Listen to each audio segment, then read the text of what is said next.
Hello' everyone easy Assam এক্সামৰ অন্য এটা ভিডিঅ'লৈকে সকলোকে আদৰণি জনালোঁ। আজিৰ এই ভিডিঅ'টোত আমি 6 জানুৱাৰী 2026 ডেইলি ইম্পৰ্টেণ্ট কাৰেণ্ট এফেয়াৰ্ছখিনি চাম, যিখিনি নেকি আমি আছাম ট্ৰিবিউন, দ্য চেণ্টিনেল আৰু অন্য নিউজ পেপাৰ আৰ্টিকলছৰ পৰা কালেক্ট কৰিছোঁ। আশা কৰোঁ এই ভিডিঅ'টোৰ পৰা যিখিনি তোমালোকে ডিটেইলছ পাবা, সকলোখিনি তোমালোকৰ আছাম গভৰ্ণমেণ্ট এক্সামৰ প্ৰিপেৰেশ্যনত সহায় কৰিব। আৰু তাৰ লগতে এই ডিছকাশ্যনৰ PDF খিনিৰ কাৰণে তোমালোকে আমাৰ টেলিগ্ৰাম চেনেল জইন কৰিব পাৰা, যাৰ নেকি লিংক মই ডেছক্ৰিপশ্যন বক্সত দি থৈ দিছোঁ। আৰু তাৰ লগতে তোমালোকে আমাৰ চেনেলটো ছাবস্ক্ৰাইব কৰি ল'বা ফৰ আপকামিং এনেকুৱা ভিডিঅ'ছৰ কাৰণে। ঠিক আছে, চ' আজি ভিডিঅ'টো আমি ইয়াতে আৰম্ভ কৰোঁ। চ' প্ৰথম টপিকটো হৈছে ইয়াতে 5.1 magnitude earthquake jolts the Assam and neighbouring regions. যোৱাকালি যিহেতু ৰাতিপুৱা তোমালোকে আই বিলিভ আৰ্থকুৱেক এটা ফিল কৰিছিলা, চ' তাৰ বিষয়ে আমি যোৱাকালি ক্লাছটোত নল'লোঁ, আজিৰ ক্লাছটোত ল'লোঁ, কাৰণ যিহেতু আজি নিউজ পেপাৰ ইয়াতে আহিছিলে। চ' তাৰ বিষয়ে অলপমান ইয়াতে আমি অলপ ডিটেইলছ চাই ল'ম, ৰাইট। চ' বিলিভ মি, এনেকুৱা ডাইৰেক্টলি কোনো ধৰণৰ আৰ্থকুৱেকৰ ওপৰত তোমালোকৰ কুৱেশ্যন নুসুধে যে যোৱা বছৰ আমুক তাৰিখে কোনটো আৰ্থকুৱেক আহিছিলে, ৰাইট। চ' এই আৰ্থকুৱেকটোৰ থ্ৰু দি আমি আৰ্থকুৱেকৰ বিষয়ে অলপমান জানিম, বা আৰ্থকুৱেক এজ এ টপিক যে ইম্পৰ্টেণ্ট এক্সামৰ কাৰণে, সেই বস্তুটো আমি ইয়াতে গম পাম। ঠিক আছে, চ' এইবিলাক বস্তু কোনো নুসুধে যে 5.1 মেগনিটিউড হৈছিলে, যে কিবা হৈছিলে। It is just a news purpose. ঠিক আছে, so' a 5.1 magnitude earthquake struck in the region early hours of the Monday around 4:17 AM। So' যোৱাকালি হৈছিলে এইটো। আৰু tremors were felt across the most part of the Assam as well as neighbouring Bangladesh আৰু ভূটান। চ' মৰিগাঁৱত যিহেতু হৈছিলে, আৰু তাৰ পৰা ভূটান আৰু বাংলাদেশ চবফালে ইয়াৰ বিষয়ে আমি চাইছিলোঁ, আৰু সকলোফালে বেচিকেলি এফেক্টখিনি দেখা হৈছিলে। আৰু তাৰ লগতে নেশ্যনেল চেণ্টাৰ ফৰ ছিছমলজি, এইবিলাক বস্তু ইম্পৰ্টেণ্ট হয় যে নেশ্যনেল চেণ্টাৰ ফৰ ছিছমলজি বা আৰ্থকুৱেক মনিটৰিং ইণ্ডিয়াত কোনে কৰে বুলি তোমালোকক সুধিব, right. So' national centre for seismology, the quake's epicentre was in the Morigaon district, right, with a depth of around 50 kilometre. Okay, এতিয়া ডেফ্থ বুলি যেতিয়া কোৱা হয়, তোমালোকে এটা বস্তু মনত ৰাখিবা, ৰাইট। এইটো হ'ল যদি আমাৰ এইখিনি যদি হ'ল আমাৰ ছাৰফেচ মাটিৰ, ৰাইট। আৰ্থকুৱেকৰ যোনটো এপি চেণ্টাৰ হয় সেইটো তলত থাকে। Okay, right, right. চ' এপি চেণ্টাৰটো ইয়াতে থাকিব, তাৰপিছত ওপৰত আহি কিনে ছাৰফেচ লেভেলত ইয়াৰ যোনটো ট্ৰেমৰ হয় সেইটো আমি বেছিকৈ দেখা পাওঁ। চ' আৰ্থকুৱেকৰ বিষয়ে আমি ইন ডিটেইলছ বেলেগ এটা ক্লাছত ডিছকাছ কৰি ল'ম। ঠিক আছে, তো তোমালোকে কমেণ্ট ছেকশ্যনত জনাব পাৰা বেলেগ এটা ক্লাছত ৰিগাৰ্ডিং আৰ্থকুৱেক হওক বা ডিফাৰেণ্ট আদাৰ নেচাৰেল কেলামিটিজৰ বিষয়ে আমি জিঅ'গ্ৰাফী ক্লাছেছত পঢ়ি ল'ম। অ'কে, তাৰ লগতে ইউনাইটেড ষ্টেটছ জিঅ'লজিকেল ছাৰ্ভে ইয়াতে ক'লে যে twin earthquakes of 5.2 and 4.9 magnitude at the depth of 35 kilometre. তেওঁলোকে এনেকৈ ক'লে। Okay, right. এই গোটেই প্ৰথম আৰ্থকুৱেকটো আহিছিলে এৰাউণ্ড 4:17 AM, আৰু তাৰপিছত 13 kilometre south east of the thing, United States of geological survey মতে। আৰু তাৰ ছেকেণ্ড আৰ্থকুৱেকটো আহিছিলে 4:17:52, right, 9 kilometre north west of the মৰিগাঁৱত। অ'কে, চ' ইমানখিনি আছিলে আজি এইটো নিউজত। চ' ছেকেণ্ড টপিকটো হৈছে ইয়াতে Assam transport department orders probe into the fake PUC certificate rackets, right. PUCC সকলোৱে জানা চাগে, পলিউশ্যন আণ্ডাৰ কণ্ট্ৰল চাৰ্টিফিকেট। আমাৰ নেকি যিমানবিলাক ভেহিকলছ থাকে, 2 হুইলাৰ হওক, 4 হুইলাৰ হওক, বা অন্য যিমানবিলাক ডাঙৰ ডাঙৰ ভেহিকলছ থাকে, সেইবিলাকক যে পলিউশ্যন ফ্ৰী হয় বা পলিউশ্যন পাৰ্মিটেড লেভেলত আছে, সেইখিনি বস্তু ইয়াতে চাৰ্টিফাই কৰে PUC চাৰ্টিফিকেটে। চ' যিহেতু আছাম ট্ৰান্সপৰ্ট ডিপাৰ্টমেণ্টে দেখা পালে কিছুমান এন'মেলিজ, চ' তাৰ বিষয়ে আমি ইয়াতে অলপ চাই ল'ম। তেওঁলোকে এটা ইনকুৱাৰী অৰ্ডাৰ কৰিছে regarding the scam involving the fake pollution under control certificates, right, duplicate certificates were against it. The report exposed a racket where Assam registered vehicles were using fraudulent PUC certificates from Haryana and Rajasthan. So Haryana আৰু ৰাজস্থানৰ পৰা pollution under control certificate ইয়াতে release কৰা হয়, fake. চ' সেইবিলাক বস্তু আমি ইয়াতে দেখা পাইছোঁ অসমত ব্যৱহাৰ কৰা, যাৰ কাৰণে কি হৈছে, ROG PUC certificates are allegedly issuing certificates without conducting the mandatory emission test. তোমালোকে যদি পলিউশ্যন আণ্ডাৰ কণ্ট্ৰল চাৰ্টিফিকেট বনাব গৈ পাইছা, কিছুমান চেঞ্চাৰ্ছ তোমালোকৰ এক্সষ্ট যোনটো পাইপ আছে তাতে ভৰাই দিয়া হয়, আৰু তাৰ পৰা কিছুমান তোমালোকৰ ডেটা কিছুমান লোৱা হয় মেচিনছত, ৰাইট। মেচিনৰ থ্ৰু দি ইয়াতে কম্পিউটাৰ ডেটা কিছুমান লোৱা হয়, আৰু সেই ডেটাবিলাক যদি আণ্ডাৰ কণ্ট্ৰল লেভেলত থাকে, তেতিয়া তোমালোকক পলিউশ্যন কণ্ট্ৰল চাৰ্টিফিকেট দি দিয়া হয়। বাট ইয়াতে কোনো ধৰণৰ সেই এনেকুৱা কোনো চাইণ্টিফিক ইয়াতে টেষ্ট কোনো কৰা হোৱা নাই, ৰাইট। আৰু যাৰ কাৰণে কি হৈছে, এই মেণ্ডেটৰী এমিশ্যন টেষ্টছ বা যিখিনি কৰাব লাগে সেইখিনি নকৰাকৈ ডাইৰেক্টলি ফেক চাৰ্টিফিকেটছবিলাক ওলাই লৈছে, যাৰ কাৰণে কি হৈছে, মেচিভ এনুৱেল ৰেভিনিউ লছ এটা হৈছে অসম চৰকাৰ, আৰু তাৰ লগতে এয়াৰ পলিউশ্যন ৰিস্ক ভালেখিনি আমাৰ ইয়াতে বাঢ়ি যোৱা দেখা পাইছোঁ। ঠিক আছে, আৰু তাৰ লগতে investigation reveal the middle men in Assam collaborate with the PUC operators in other states to generate certificates at the lower cost. Okay, so' যিহেতু তোমালোকে চাবা যিমানবিলাক হায়াৰ পলিউটিং ভেহিকলছ থাকে, ৰাইট? ট্ৰাকছ হওক, ডাম্পাৰ্ছ হওক, সেইবিলাকৰ কি হয়, ইন ডেট কেছ সেইবিলাকত ফাইন বেছি হয়, ৰাইট?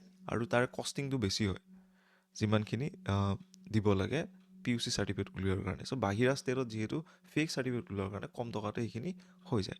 আৰু তাৰ লগতে ভেহিকল অ'নাৰ্ছে ক'লে to obtain P U C certificate within minutes Assam without their vehicle ever leaving the Assam, right? তেওঁলোকে পি ইউ চি চাৰ্টিফিকেট ওলাই কেনেকৈ যে ইয়াৰ পৰা ফটো মাৰি পঠাই দিলে নাম্বাৰ প্লেটখন, চ' তাতে কি কৰে, গাড়ীখন নোযোৱাকৈ কোনো ধৰণৰ টেষ্ট নকৰাকৈ উইদিন মিনিটছ চাৰ্টিফিকেটখন ইয়াতে পাই যায়।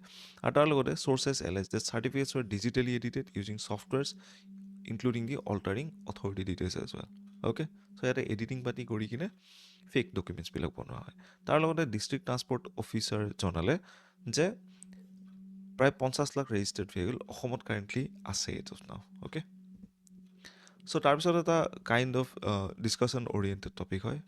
Okay, right? ইয়াৰ পৰা আমি ষ্টেটমেণ্ট বেছ কুৱেশ্যন কিছুমান এক্সপেক্ট কৰিব পাৰোঁ, বা এ পি এছ চিত আমি এছে কাইণ্ড অফ চিটুৱেশ্যন আমি ইয়াৰ পৰা এক্সপেক্ট কৰিব পাৰোঁ, য'ত নেকি কৈছে changing family dynamics in India and Assam. So' joint ফেমিলিৰ পৰা কেনেকৈ আমি নিউক্লিয়াৰ ফেমিলিত আহিলোঁ, কেনেকৈ এজ অফ নাও কেনেকুৱাকৈ আমাৰ ছ'চিয়েল ট্ৰেণ্ডছবিলাক চলিছে, তাৰ বিষয়ে আমি এই এডিটৰিয়েলটোত চাম। ইয়াতে কি ক'লে যে family has traditionally been the foundation of the Indian society, especially in Assam, rooted in kinship, collective responsibility, and intergenerational bonds. Okay, right? So, Assam হওক বা ইণ্ডিয়াত as a whole, right? So' foundational যোনটো আমাৰ এটা গাঁথনি যোনটো বনোৱা হয় আমাৰ ফেমিলি বা পৰিয়ালৰ ফালৰ পৰা, সেইটো বস্তু বহুত বেছি ইয়াতে গুৰুত্বপূৰ্ণ, ৰাইট? আমাৰ ছ'চিয়েল যোনটো ফেব্ৰিক আছে। চ' তাৰ লগতে কি হৈছে, marriage was historically a social institution, not merely a private contract, ensuring the stability and continuity.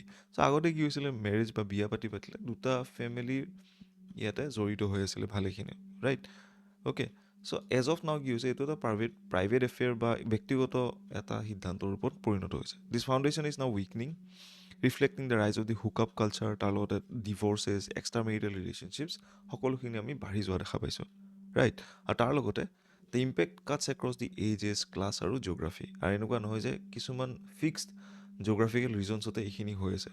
আমি প্ৰত্যেকটো বয়সত দেখা পাইছোঁ যে বহুত বয়সীয়াল মানুহৰ তাতো আমি হুকআপ কালচাৰ বা এক্সট্ৰা মেৰিটেল ৰিলেশ্যনশ্বিপ দেখা পাইছোঁ। তাৰ লগতে ডিফাৰেণ্ট ইকনমিকেল ক্লাছেছৰ মাজতো আমি এইখিনি বস্তু দেখা পাইছোঁ। এনেকুৱা নহয় যে ধনী মানুহৰ ঘৰতে এইখিনি হৈ আছে, মিডল ক্লাছ ফেমিলি বা বিল' মিডল ক্লাছ ফেমিলিটো এইখিনি আমি হোৱা দেখা পাইছোঁ। লগতে প্ৰত্যেকটো জিঅ'গ্ৰাফিকেল ৰিজনছতে আমি দেখা পাইছোঁ।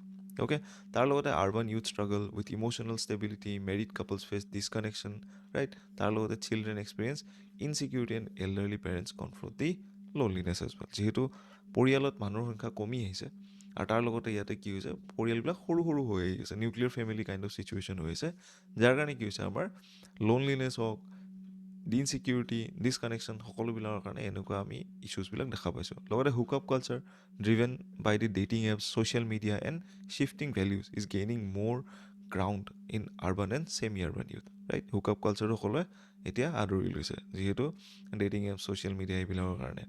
লগতে divorce once rare in Assam is becoming মোৰ কমন, ৰাইট? আগতে ডিভ'ৰ্চ পাতি নহৈছিলে, এতিয়া আমি ফেমিলি কৰ্টছ গুৱাহাটীত আমি বহুত বেছি কেছেছ হোৱা দেখা পাইছোঁ।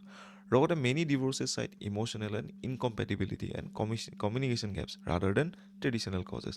আগতে ডিভ'ৰ্চৰ কেছেছবিলাক আছিল যে মনিটাৰী যোনটো চিটুৱেশ্যনটো ঠিক নাছিলে, বাট খুব তেনেকুৱা ইছ্যুজৰ কাৰণে। বাট আজিকালি যিহেতু ৰাইজিং ইনকামছ মানুহৰ ভালেখিনি বাঢ়িছে, তাৰ কাৰণে ইম'চনেল ইনকম্পেটিবিলিটি বা কমিউনিকেশ্যন গেপছ ভালেখিনি হৈ আহিছে, যিটোৰ কাৰণে নেকি ইয়াতে আমি ডিভ'ৰ্চ বাঢ়ি যোৱা দেখা পাইছোঁ। লগতে এক্সট্ৰা মেৰিটেল ৰিলেশ্যনশ্বিপছ আৰ মোৰ visible. Okay, in Assam cities যেনেকৈ তোমালোক গুৱাহাটী, ডিব্ৰুগড় আৰু শিলচৰত ইয়াতে ক্ৰিমিনেল বা ক্ৰাইম ৰেকৰ্ডছ ইয়াতে বাঢ়ি যোৱা দেখা পাইছোঁ regarding the civil cases, right? তাৰ লগতে digital connectivity a spread global relationship norms even to the small towns and the rural areas, right? সৰু চহৰবিলাক বা গাঁৱৰ ভূঞতো আমি কি দেখা পাইছোঁ, ডিজিটেল কানেক্টিভিটিৰ কাৰণে ৰিলেশ্যনশ্বিপছবিলাক বিল্ড হোৱা বা ব্ৰেক হোৱা আমি দেখা পাইছোঁ। লগতে economic independence has empowered individuals to leave oppressive marriages but also' reduced commitment to reconciliation. Okay, economic independence মানে কি, আজিকালিৰ পাৰ্টনাৰ্ছবিলাক আগৰ নিচিনাকৈ ইটোৰ ওপৰত সিটো তোমালোকৰ ফাইনেন্সিয়েলি ডিপেণ্ডেণ্ট নহয়। আগতে যিহেতু যোনজনী ৱাইফ আছিলে most of the time she is housewife and financially she is dependent on the husband. Okay, যদি আমি বহুত এব্ৰাপ্টলি নাৰ্ড লেভেলত যদি কথা কওঁ।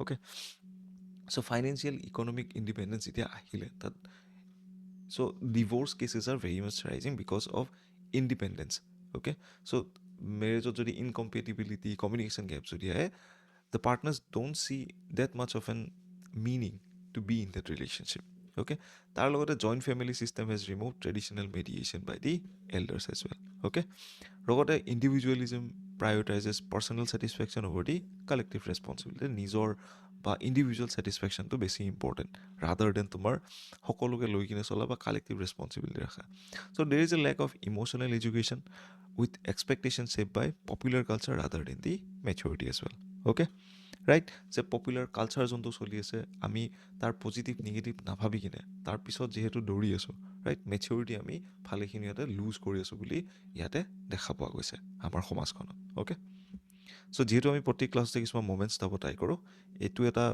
কাইণ্ড অফ পিকচাৰ হয় য'ত নেকি ৰিয়েল মাদ্ৰিডৰ এজন ষ্ট্ৰাইকাৰ ভিনিচিয়াছ জুনিয়ৰ তেওঁ ইয়াতে ৰিয়েল বেটিছৰ এজন প্লেয়াৰৰ লগত ইয়াতে Angel Ortiz they struggling for the ball I believe তোমালোকে জানা লালিগা বা তেনেকুৱা যিমানখিনি আমাৰ লীগ চলে ইউৰোপত অ'কে চ' ইয়াৰ পৰা আমি জানো যে আমাৰ যোনবিলাক ইণ্টেন্স মমেণ্টছ আছে লাইফত যেনেকৈ তোমালোকে যদি যিকোনো এছ আইৰ পৰীক্ষা দি আছা বা এ ডি আৰ যেতিয়া এক্সাম হলত এক্সাম দি আছা how much you was focused কিমানখিনি তোমালোকে ডিপ লেভেলত ফ'কাছ দি কিনে এক্সাম দিছা সেইটো বেছি ইম্পৰ্টেণ্ট কাষৰ স্পেক্টেটৰে কেনেকৈ চাইছে তুমি সেইবিলাক বহুত বেছি ধ্যান দিয়াটো ইম্পৰ্টেণ্ট নহয় অ'কে ৰাইট চ' আজিৰ ভিডিঅ'টোত ইমানখিনি আছিলে আশা কৰোঁ তোমালোকৰ গোটেই ছিৰিজটো চাই কিনে ভাল লাগিল যদি তোমালোকৰ এই ডিছকাশ্যনৰ PDF টো লাগে তোমালোকে QR কোড স্কেন কৰি বা তলত দিয়া লিংকৰ থ্ৰু দি গৈ আমাৰ টেলিগ্ৰাম চেনেলত জইন কৰিব পাৰা আৰু এই PDF খিনি পাব পাৰা আৰু তাৰ লগতে তোমালোকে আমাৰ চেনেলটো ছাবস্ক্ৰাইব কৰি ল'বা for upcoming current affairs related ভিডিঅ'ছৰ কাৰণে বা আছাম পুলিচ ADR আৰু APSC ৰিলেটেড বা অন্য আছাম গভৰ্ণমেণ্ট ৰিলেটেড ভিডিঅ'ছৰ কাৰণে